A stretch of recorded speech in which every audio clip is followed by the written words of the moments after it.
Assalamualaikum warahmatullahi wabarakatuh. Kami dari kelompok 3 yang beranggotakan saya Hadi Sulistiawati dan teman saya Ferdi Renaldi serta Hamdi Zain Ardiansyah. Kami akan mempresentasikan pengertian, keautentikan, dan kehujaan Al-Quran. Yang pertama akan dijelaskan oleh teman saya Ferdi Renaldi. Nama saya Ferdi Reynaldi dari kelas 10 IA2. Saya akan menjelaskan pengertian dari Al-Quran. Al-Quran atau Quran atau Al-Quran atau Quran dalam bentuk baku ejaan bahasa Indonesia adalah sebuah kitab suci utama dalam agama Islam yang umat Muslim percaya bahasa kitab ini diturunkan oleh Tuhan kepada Nabi Muhammad SAW. Kitab ini terbagi ke dalam beberapa ayat.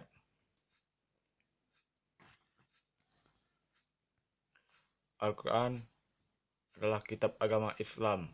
Umat Islam mempercayai bahwa Al-Quran merupakan puncak atau penutup wahyu Allah Subhanahu wa Ta'ala yang diperuntukkan bagi manusia, yang disampaikan kepada Nabi Muhammad SAW melalui perantara malaikat Jibril. Nama saya Hadi Sulistiawati. Saya akan menjelaskan tentang keautentikan Al-Quran. Al-Quran Al-Karim memperkenalkan dirinya dengan berbagai ciri dan sifat.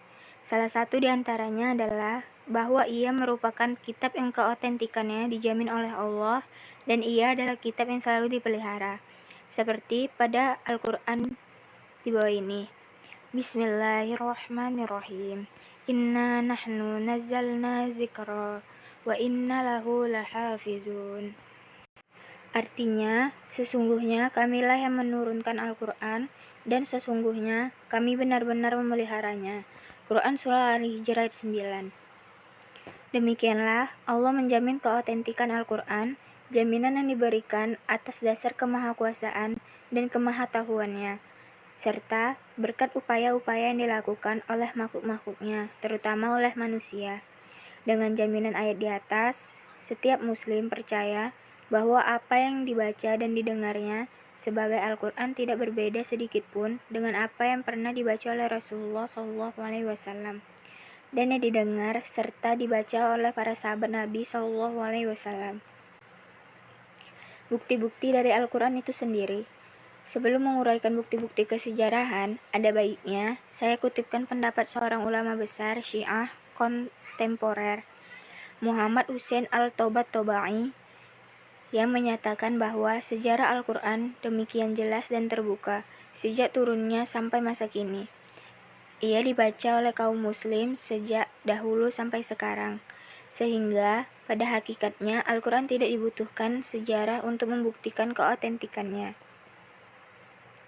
Kitab suci tersebut, lanjut Tabatabai, memperkenalkan dirinya sebagai firman-firman Allah dan membuktikan hal tersebut dengan menantang siapapun untuk menyusun seperti keadaannya.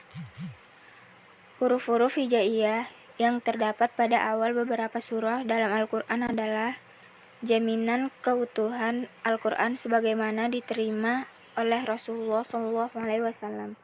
Tidak berlebih atau berkurang satu huruf pun dari kata-kata yang digunakan oleh Al-Quran.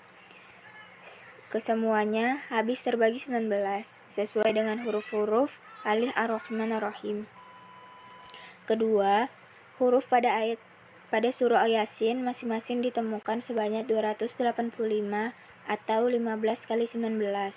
Kedua huruf pada surah Toha masing-masing berulang sebanyak 342 kali, sama dengan 19 kali 18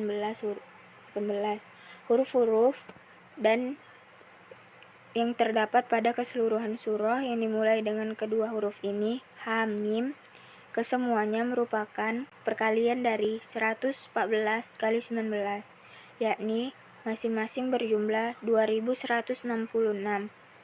Bilangan-bilangan ini yang dapat ditemukan langsung dari celah ayat Al-Quran oleh Rashid Khalifah dijadikan sebagai bukti keautentikan Al-Quran. Bukti-bukti kesejarahan. Berbagai riwayat menyatakan bahwa tokoh-tokoh kaum musyrik seringkali secara sembunyi-sembunyi berupaya mendengarkan ayat-ayat Al-Quran yang dibaca oleh kaum muslim. Kaum muslim di samping mengagumi keindahan bahasa Al-Quran, juga mengagumi kandungannya, serta meyakini bahwa ayat-ayat Al-Quran adalah petunjuk kebahagiaan dunia dan akhirat. Ayat-ayat Al-Quran turun berdialog dengan mereka, mengomentari keadaan dan peristiwa-peristiwa yang mereka alami. Bahkan, menjawab pertanyaan-pertanyaan mereka. Di samping itu, ayat-ayat Al-Quran turun sedikit demi sedikit. Faktor-faktor di atas menjadi penunjang terpelihara dan dihafalkannya ayat-ayat Al-Quran. Dan para sahabat menghafal ayat-ayat Al-Quran, namun guna menjamin terpeliharanya wahyu-wahyu ilahi itu. Beliau tidak hanya mengandalkan hafalan, tetapi juga tulisan. Sejarah menginformasikan bahwa setiap ada ayat turun, Nabi SAW lalu memanggil sahabat-sahabat yang dikenal pandai menulis untuk menuliskan ayat-ayat yang baru saja diterimanya, sambil menyampaikan tempat dan urutan setiap ayat dalam surahnya. Ayat-ayat tersebut mereka tulis dalam pelepah kurma, batu, kulit-kulit, atau tulang-tulang binatang. Sebagian sahabat ada juga yang menuliskan ayat-ayat tersebut secara, namun karena keterbatasan alat tulis dan kemampuan, maka tidak banyak yang melakukannya, di samping kemungkinan besar tidak mencakup seluruh ayat Al-Quran. Nama saya Hamdizan Ardiansyah. Saya akan menjelaskan tentang kehujjahan Al-Quran. Kehujjahan berarti landasan, di mana Abdul Wahab Khalaf Mardias Gufron mengatakan bahwa kehujjahan Al-Quran itu terletak pada kebenaran dan kepastian isinya, yang sedikit pun tidak ada keraguan atasnya. Hal ini sebagaimana firman Allah Subhanahu wa taala yang berbunyi, "Dzalikal kitabu la raiba fihi hudal lil muttaqin."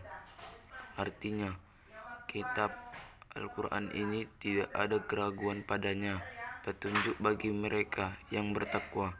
Quran Surah Al-Baqarah ayat 2. Berdasarkan ayat di atas yang menyatakan bahwa kebenaran Al-Quran itu tidak ada keraguannya padanya, maka seluruh hukum-hukum yang terkandung di dalam Al-Quran merupakan aturan-aturan Allah yang wajib diikuti oleh seluruh umat manusia sepanjang masa hidupnya. Baiklah, itu penjelasan dari saya. Saya kembalikan kepada teman saya, Hadis. Sekian presentasi dari kelompok kami. Billahi taufiq wal hidayah. Wassalamualaikum warahmatullahi wabarakatuh.